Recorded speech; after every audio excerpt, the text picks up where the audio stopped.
Imagine, if you will, having purchased a video game at full price of 60 or even 70 or maybe 90 or $100 if you bought some sort of collector's edition. Then rolling in unskippable 30 and 45-second ads in your game after the fact. Well, that's exactly what the 2K game franchise did to its players this weekend after putting NBA 2K19 on deep discount. So the problem with, for revenue anyway, for sports games is they're only relevant for a year. What happens is you purchase NBA 2K19 or MLB 2K19, and essentially the next year rosters change, uniforms change, and then they force you into a situation where you have to buy that game brand new.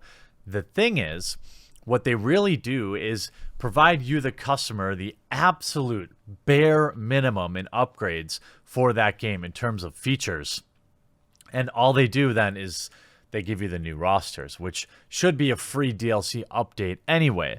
In my opinion, the games industry runs exactly like the automobile industry, where the changes in the graph of the changes required to make a person buy a new model car, where they find the bare minimum that will get people. So maybe it's adding a 2 moonroofs instead of 1 sunroof, or adding cooled seats instead of heated seats, or adding heated and cooled seats.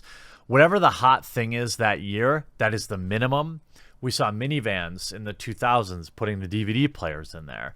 They figure out what the bare minimum is for their customers to go buy a new car. That's the least they do. They don't give you a cent more value.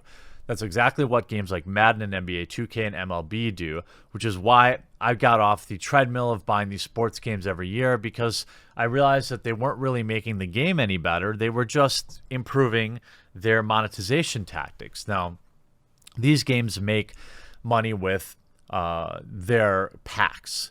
Whatever you have Madden Ultimate Team and you have FIFA, whatever you have FIFA packs, all these games have packs. You open these packs to get better teams, and that's how they generate, I'm going to guess, the largest portion of the revenue.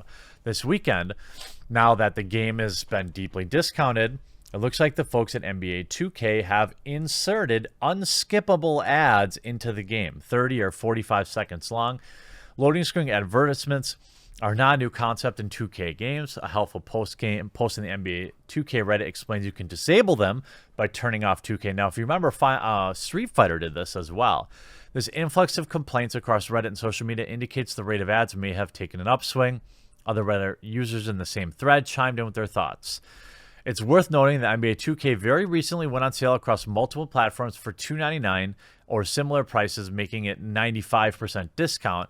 Being an annualized series, the new game coming out in September every year, it's not unreasonable to think 2K was attempting to bring a new wave of players before switching focus over to NBA 2K20. The problem is 80, 75, 80%, a large portion of your customers, if they were like me, they bought your game right away when it came out, or maybe they got it for Christmas, and they all paid full price for it. Yet they are also the ones that have to see your unskippable ads. Now, if you remember, NBA 2K was the very same company that begged its customers, or at least asked them, to reach out to local representatives and tell them that they wanted to keep loot boxes.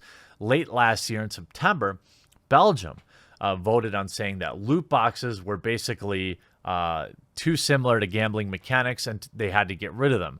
2K then published a statement in-game and sent to their customers, where in the last sentence they say, "We will be continuing conversations with the BGC in order to explain our view on how NBA 2K and My Team Pack purchases already comply with local laws. If you agree, we recommend you contact your local government representative to communicate your opinion." You're literally expecting your own customers to take up in defense of your exploitative microtransactions. And of course, I'm sure some of them did. Now, you can argue that these are not a requirement of the game, and you would be technically correct. But what my concern is how much time these companies like EA and 2K put into monetizing this small group of people, your whales, the 10%, 5% of people that actually buy these packs. I've never actually purchased a Madden pack. I've never been interested, even with in-game currency. So it's not something I do. But how much of their development time and their best minds are working on the loot boxes, well, you only need to look at essentially who the CEO of EA is, Andrew Wilson, who is the inventor, or he was largely credited with the Wilson loot box. Loot boxes have been so important to these companies and their shareholders. I'm sure they have their best minds on that and not adding new dunks or new juke moves or anything new like that. Now, I have a longer form video coming out discussing how Epic and EA's shameful performance in front of the House of Commons this past weekend has bigger implications for the gaming community, and this is exactly it. See, gaming publishers could not self-police. They couldn't help themselves with these microtransactions. Eventually, people would start to ask questions. In the House of Commons, Epic Games was asked about, well, how did this one kid spend $1,600 on his uncle's credit card in one day? To which Epic Games literally replied something along the lines of like, well, I'm not even sure that's possible. That's what they literally said. I mean, they bought $16.99 best value packs. It's very easy to figure out how somebody spent $1,600 in your game, but these companies are so protective of their own profits. What's going to happen is this is going to get worse for actual gamers, right? They're going to double hose us. First of all, we get sub-premium, par gaming products that have more time spent on microtransactions and gameplay or story mode. But on top of that, now we're going to get local governments getting involved in video games, which I'm telling you is not a good thing. Sure, they may regulate loot boxes, but they're also going to regulate us, the players, and make no mistake about it. It's not like these gaming companies losing their ability to have these predatory microtransactions is going to get any better. If they take that away, then they're just going to raise the price of the games, or they're going to give us even more inferior products, which I suppose is a good thing for the indie market, but overall, it's going to be a bad thing for the gaming community. You can see in this article, so apparently NBA 2K19 has unskippable ads before games on PS4, Xbox One, PC, and Switch. As you may know, 2K has been discounting the game a lot lately. Recently, it was $3. But again, it's not just the people that paid $3 for the game that are getting the ads. And it looks like to make up for some of that money loss, 2K has added unskippable ads before the games. As you will know, these type of ads are somewhat common in free-to-play games, especially free-to-play mobile titles. However, in a big console game, especially one that costs money and some paid more than $60 for, this doesn't happen very often. It's unclear whether these types of ads were added to the game, but players on the game's Reddit page aren't happy about it at all. That said, this isn't the first game that's done it. In fact, it was doing this months ago. This time, it's advertising Snowfall, but in the past, forced players to watch commercials for Converse and other products. As you well know, beyond the occasional unskippable ad, the game is loaded with brand advertisement. Like many sports games, through NBA 2K takes it to the next level.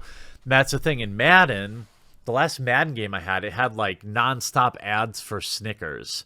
Now, some aspects of the advertisement in terms of the commentators feels authentic, because in real NFL games, they have this stuff, interstitial ads all the time. They'll be like, oh, it's the Gatorade player of the game, or the whatever player of the week. I turn off all that stuff anyway, but when you talk about going to unskippable ads, that's totally unacceptable. It will be interesting to see if this carries over to NBA 2K20. I mean, are you kidding? Of course it will. There's substantial community backlash each time it happens, but the game continues to sell well, and players continue to dump money into its evasive microtransactions. In NBA 2K series, one of the most profitable series in video games. In other words, why would 2K change anything that isn't broken? Now, if you look at some of the tweet responses here, hey, NBA 2K, putting unskippable ads on a game we already paid money for is kind of BS. What will make people stop buying? Totally insane. Love a guy who has been buying your game since 2K1. I mean, you have all these NBA 2K legit put unskippable ads in a game I paid $60 for. This is total BS. NBA 2K really makes you watch an ad before you can continue a game now. Never buying a 2K game again. Hey, NBA 2K, stop shoving ads on my throat on loading screens. I paid you $60 for this crap game. I don't appreciate your money-grabbing tactics. Now, that's interesting to see. My guess is what they're going to do is they won't have them in right away in the brand new game, but they will have the architecture, which is probably what they're testing now. They'll have the architecture all in place, and I would be willing to bet you we're going to see this happen in more and more titles as the industry gets more and more cash hungry.